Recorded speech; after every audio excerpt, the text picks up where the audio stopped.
Тыһынча 941 сыл бүтүүтүгэр биһиги албанааттаах 38 дивизиябыт намахха киирбит полковник Полосухун командалааһынынан илинтен рахаа барбыта.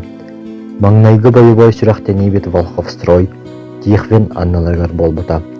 Алтынне 13 күнэ үүнер сассардатыгар өстөөх Москваға тоҕо көтүн киирээри ыксаппыта.